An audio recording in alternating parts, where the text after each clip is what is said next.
Hello again, Edward at Delray Beach Motors, underneath a 1968 Corvette. We're going to do an inspection of this bad girl and go from there. This car, the odometer reads, I want to say around 75,000 miles in that ballpark, believed to be original miles. Has two owners, or three owners that we know of.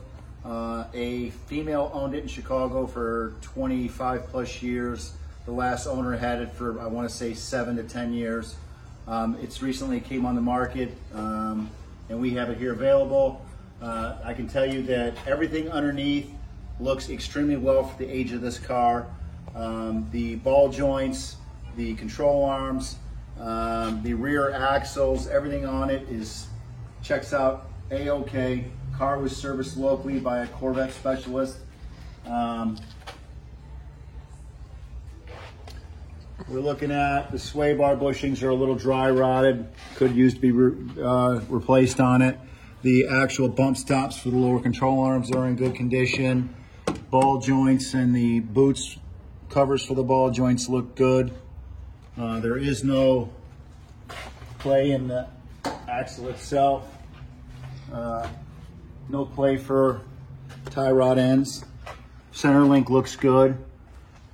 Oil pan looks like it's been serviced pretty recently. Oil pan gasket looks good. There's no gunk or buildup on the engine itself. Motor mounts look to be replaced recently. Belts look good from down here from what I can see. The cross member, everything is really clean for a 1968. You know, with a wire wheel, a wire brush, and some touch-up paint, it could really look nice under here. I'd recommend, you know, some of the bushings be changed. It looks like maybe might be a little seepage by the fuel pump over here. But other than that, starter looks to be in really good condition. Exhaust looks a little aged. Probably could use to be replaced.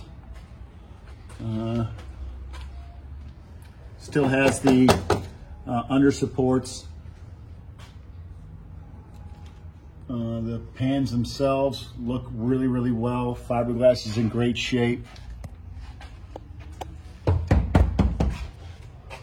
Cross member, extremely solid. At some point, someone, you know, put a little undercoat on it, but it wasn't to hide any imperfections or damage. I mean, it looks to be in really good condition.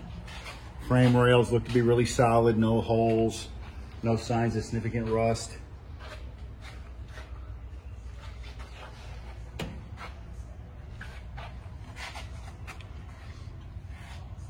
Rear axles look good.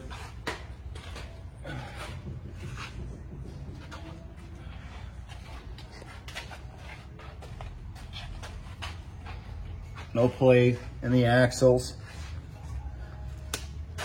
Leaf spring looks good. Rear bushings look to be, you know, decent.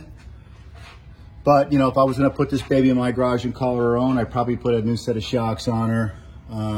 I'd probably do a bushing kit just because, you know, with today's technology with the urethane bushings, the car would handle way better.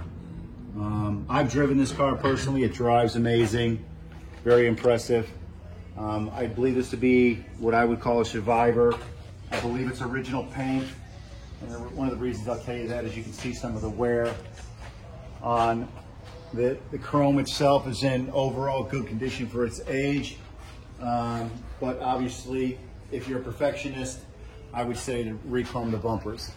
The body itself, from the underside, when you're looking down the body, it's in really, really good condition. The wheel wells are in good condition. There are no signs of, you know, a past accident that I can see. No signs of really any major paint work.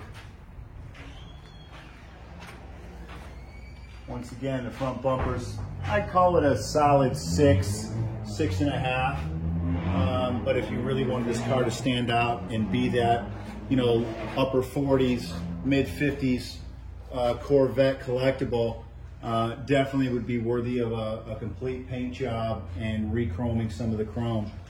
But the car's beautiful in its current condition, like, you know, fine wine. She's aged perfectly. She's got a few stretch marks, but still a beautiful vehicle. Yep. Rocker panels look good. Bottom of the doors. I'm not seeing any stress cracks anywhere of any significance. Just mainly a lot of rock chips, road chips from driving it. Like we have a little bit of a spider right here, but that's nothing that I would be concerned about. That can't be repaired in just paint and body. We have a few cracks back here, you know, that are look to be like more like paint cracks than anything.